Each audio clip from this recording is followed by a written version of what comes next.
Imagina crescer num ambiente onde ninguém te quer.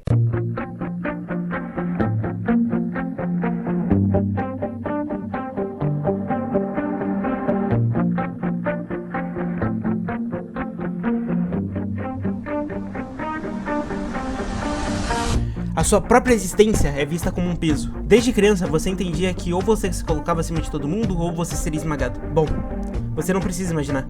Essa foi a infância de Michael Kaiser. Antes de ser o imperador de Blue Lock, antes de dominar o Bastard, e antes de meter o gol mais humilhante da Neo Egoist League, Kaiser era só um garoto, tentando não ser esmagado pela vida. E é aqui que começa a trágica e a tragédia de um personagem que, diferente de muitos outros, não nasceu mal.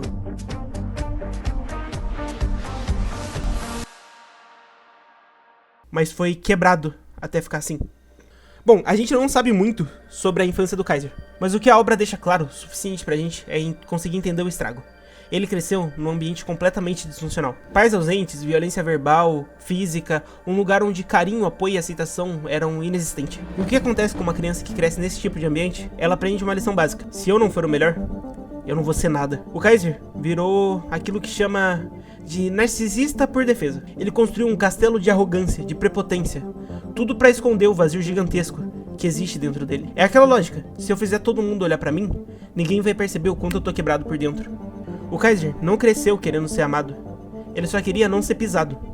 E por isso ele desenvolveu esse comportamento onde o prazer dele vem de humilhar e quebrar os outros. Dá pra puxar de baixo, mostrar pra todo mundo que ele é o topo da cadeia alimentar. Só que tem um problema nessa forma de viver.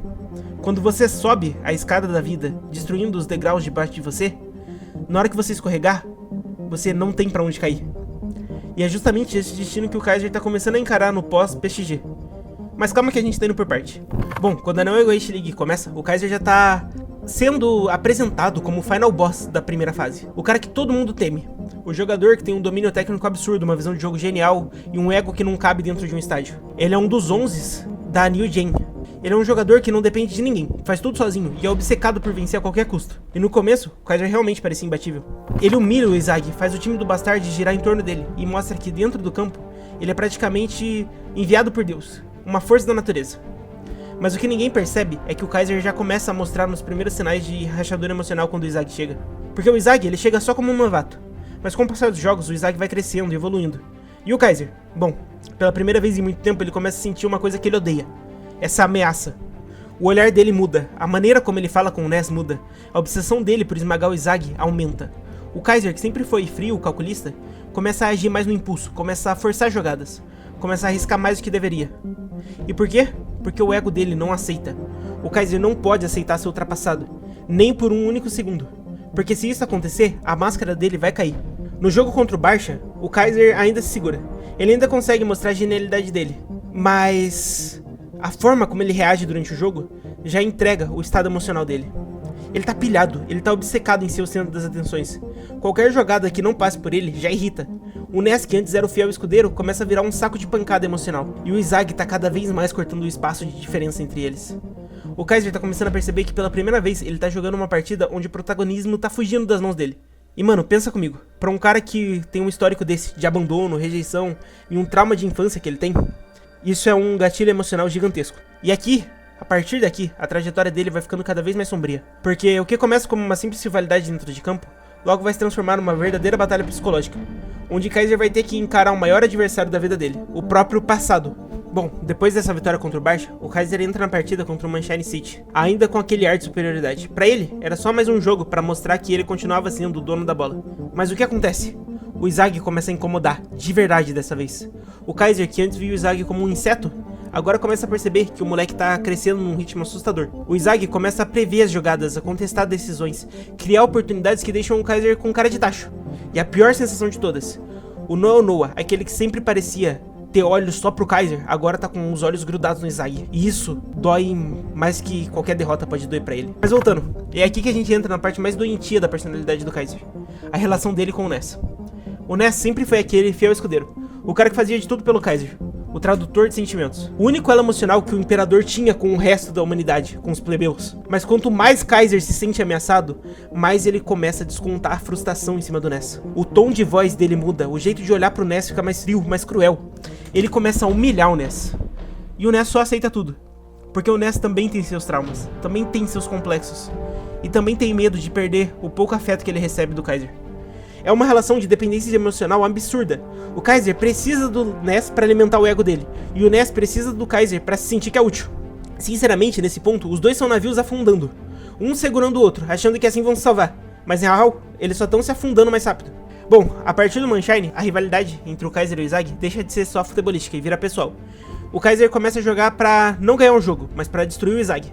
Se antes ele queria ser o centro, agora ele quer que o Izag não tenha nenhum segundo de destaque. Qualquer jogada que o Izag se sobressairia, o Kaiser vai lá e tenta se impor. O problema, quanto mais ele força, mais ele erra. E quanto mais ele erra, mais o Izag cresce. É um ciclo de autodestruição. E o Kaiser tá cavando a própria cova, com as próprias mãos, sem perceber. A partir daqui, a gente começa a ver algo inédito na personalidade dele.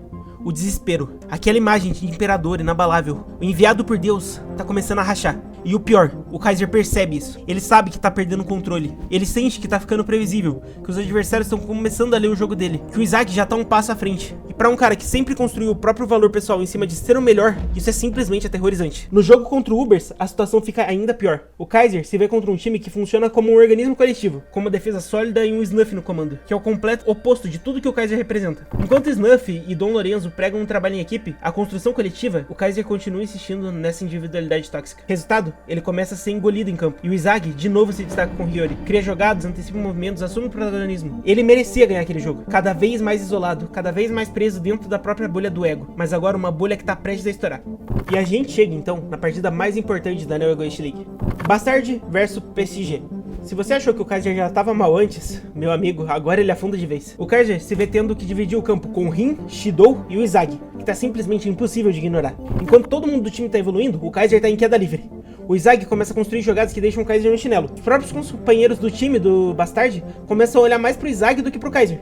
E o Ness? O Ness tá cada vez mais desconectado, cada vez mais inseguro, começando a perceber que talvez o Kaiser não seja mais o topo da cadeia. O PSG representa o ápice do colapso emocional do Kaiser. Ele tá tão desesperado para provar o próprio valor que começa a jogar de forma completamente errática, forçando finalizações, ignorando o time, tentando ser um herói numa história que já deixou de ser dele. E é nesse clima de desespero, frustração, orgulho ferido, ego despedaçado que a gente vai entrar no partida PSG e o pós, onde o Kaiser pela primeira vez na vida vai encarar o maior pesadelo de todos, ser um ser humano falho, no mundo onde ele sempre fingiu ser incrível e invencível.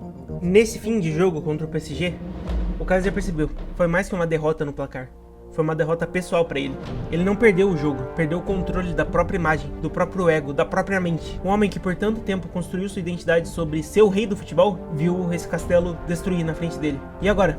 O que sobra quando tudo que você acreditava em si mesmo desaba? Em meio a esse caos emocional, surge uma oferta. O clube mais poderoso do universo do Block, o Real Madrid, oferece ao Kaiser um contrato de 320 milhões. É a chance de ouro, um resgate de carreira, mas também uma armadilha psicológica. O Kaiser sabe que se aceitar significa entrar num palco maior, onde as expectativas são ainda maiores, e falhar não vai ser uma opção. Essa proposta deixa o Kaiser num dilema clássico: manter o controle absoluto como sempre tentou, mas provavelmente sucumbir à pressão, ou aceitar ajuda, mudar seu jeito, evoluir como jogador e como pessoa. É uma luta interna que muitos da gente já conhece. Quem nunca teve que escolher entre orgulho ou crescimento, entre manter a máscara ou mostrar vulnerabilidade? A filosofia de Kaiser é um reflexo da vida real. O Kaiser é mais do que um personagem de anime. Ele é um espelho daquilo que muita gente enfrenta todos os dias: a luta para ser aceito, o medo de falhar, a necessidade de se provar o tempo inteiro.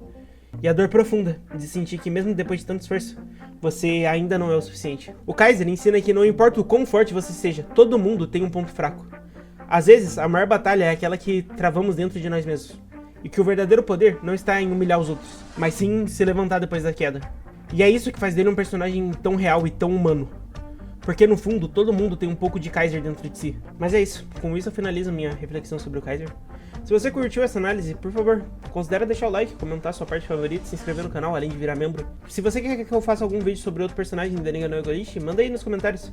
E nunca se esqueça, por mais que a vida te jogue no chão, você sempre pode levantar e brilhar mais forte do que antes. Valeu, até a próxima.